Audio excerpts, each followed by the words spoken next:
Which of these 4 horror movies is worth your valuable time or not? Stay tuned, because you're getting 4 for the price of none.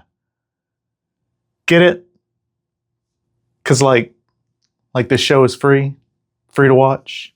It's free to watch, y'all. It's also free to smash that like button and the subscribe button. Hey y'all, welcome to Real Value, where we recap, review, rate, and evaluate all things real, all things watched. I'm Cal, your horror pal, and let's go ahead and talk about Strange Harvest, Witchboard from 1986, Witchboard from 2025, and The Knife. So first up, Strange Harvest. It is a horror mockumentary film directed by Stuart Ortiz. It blends elements of true crime and horror, following the resurgence of a serial killer known as Mr. Shiny after a 20-year absence. The plot centers around a pair of detectives on the trail of the murderer who leaves cryptic clues at the crime scene. I give this film an unofficial E for effort. Was it the worst horror mockumentary film I've ever seen? No. Was it the best?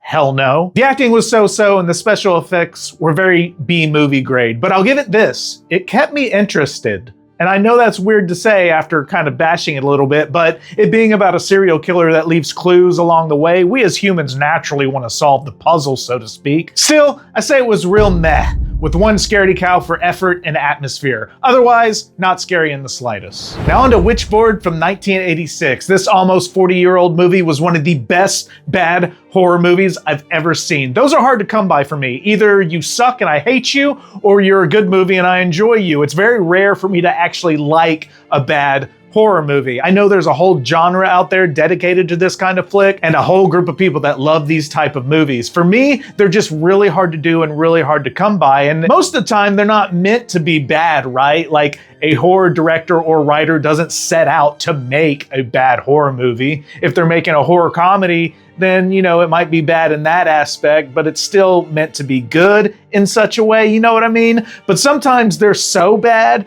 they cross over into that good realm. And Witchboard from 1986 is a movie like that. For instance, the acting, apart from the guy who plays Brandon, was not good, but it wasn't so horrible to the extent that it shattered the experience for me. The dialogue was somewhat comical and ventures to the point of leading the audience member like a horse to water in such a hilarious way. The movie is very 1980s, but the fact that you've an evil spirit killing people with a physical axe is just too good. It even had some lame jump scares that usually piss me off, but they were done in such a way that they actually made me laugh out loud and enjoy. Overall, for me, Witchboard from 1986 is a perfect movie if you like a bit of mystery, but don't want to take the flick too seriously and just kind of want to watch a bunch of slapstick spookiness on screen. I give it a real good with one scaredy cow, but again, don't take my rating out of context. This is a bad movie, but it's one of those that's so bad, it's actually kind of good. Now, sad to say, Witchboard 2025, the remake, was a step down from the original, in my opinion. I will say I like some of the things they tried to do in this remake, including the fact that the Witchboard is actually a spirit board and not a Ouija board. The makeup of it looked pretty cool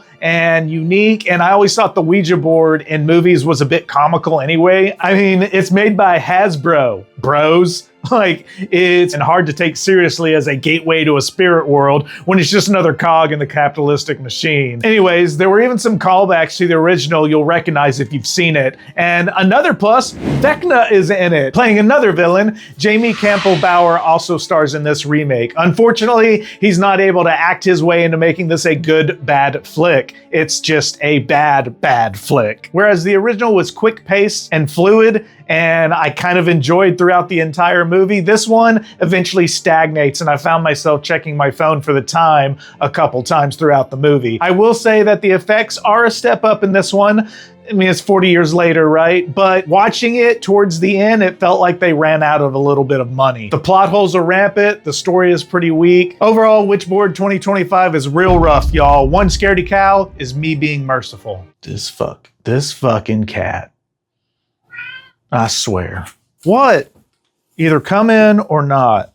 I don't know what you want from me. Our last film of the bunch, The Knife, is a psychological drama film that follows a family over the course of one night after an intruder breaks into their home, leading to a tense, mind-twisting investigation. It's a short and sweet, 82 minutes long, with strong acting and an even stronger message. I enjoyed this one a lot. I actually saw it right after seeing Witchboard 2025, so it might have skewed my rating of it a little bit because they're so different, and this one was actually a good movie in my view. I found it was well crafted. It shines a light on one of our biggest flaws in society, racial inequality and injustice. And though not a traditional type of horror film, again, it's more on the psychological drama side of the spectrum, I still found myself afraid and anxious for the family while watching this movie. And no spoilers, but you'll definitely have thoughts on the ending. I would say this one isn't worth going to the theater for. I was actually the only one in the theater watching this movie, which has never happened to me before, and it made it a little bit more creepy. But if I were you, I would wait and catch it on streaming if you're bored one day. This one, in my opinion, though, was real good. Two scaredy cows for atmosphere and the anxiety it'll definitely hit you with. Okay, that's it for me today, folks. Tell me in the comments, have you seen any of these films? Are you going to? Have you ever played with a Ouija board? Despite my logical mind and making fun of it, I'm still too scared to mess with that kind of thing. Like,